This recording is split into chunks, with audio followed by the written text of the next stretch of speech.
Saudara dan saudari yang terkasih, kadang saya mengikuti peristiwa atau momen di mana ada serah terima jabatan dari satu pastor paroki ke pastor yang lain. Pastor paroki yang akan meninggalkan di paroki tertentu biasanya mengucapkan terima kasih, lalu mengucapkan juga permohonan maaf kalau ada salah kata, salah ucap, salah tindak, atau hal-hal yang membuat umat paroki misalnya kurang berkenan. Bisa juga pastor paroki menitipkan hal-hal baik untuk terus dikembangkan, lalu juga mengevaluasi atau memperbaiki hal-hal yang sekiranya kurang berkembang di paroki tersebut. Ada banyak hal baik yang diungkapkan kalau orang mau pergi dari satu lokasi ke lokasi yang lain, mau pindah dari satu tempat tertentu ke tempat yang lain. Pun pula dalam misalnya upacara serah terima jabatan di kantor atau lembaga tertentu. Hal yang sama terjadi.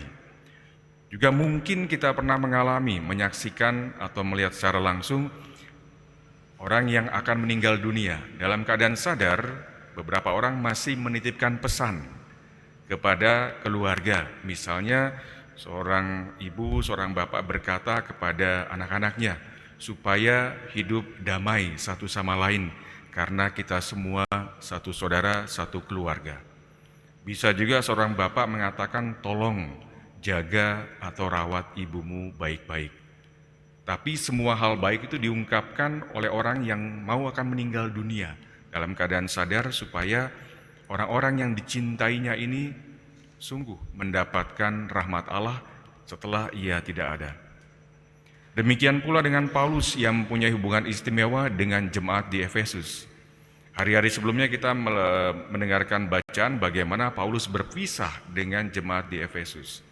Kemarin kita mendengarkan bacaan pertama bagaimana Paulus memanggil para penatua untuk datang ke Miletus, penatua jemaat di Efesus, dan Paulus berdiskusi sharing dengan mereka untuk mengungkapkan hal-hal yang baik.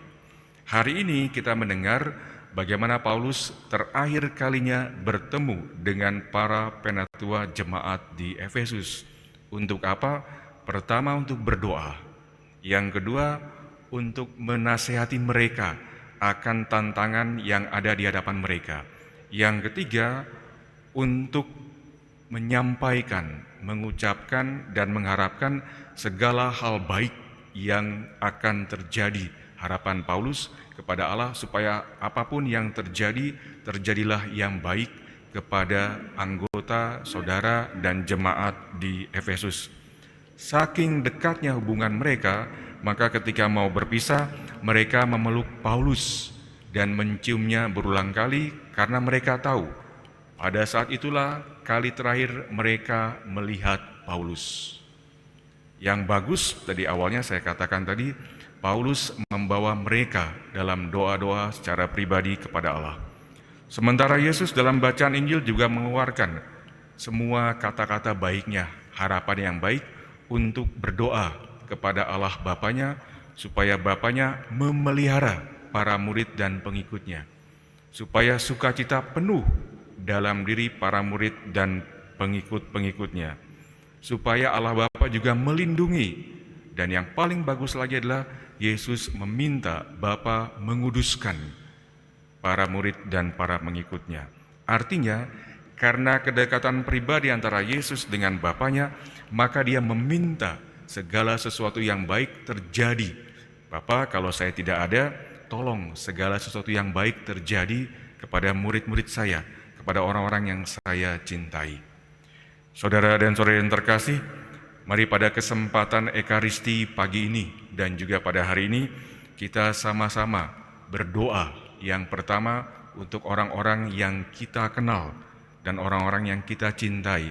Kita ucapkan, kita sampaikan kata-kata baik, doa-doa yang memotivasi dan mendorong mereka supaya terjadi hal-hal yang baik bagi orang yang saya sayangi, bagi anggota keluarga saya, bagi komunitas saya, bagi kerabat saya, dan bagi siapapun yang juga pernah mengecewakan saya. Semoga segala sesuatu yang baik dan juga yang kita ucapkan, kita mohonkan pada Allah terjadi pada diri kita dan juga pada orang lain. Mari kita hening sejenak.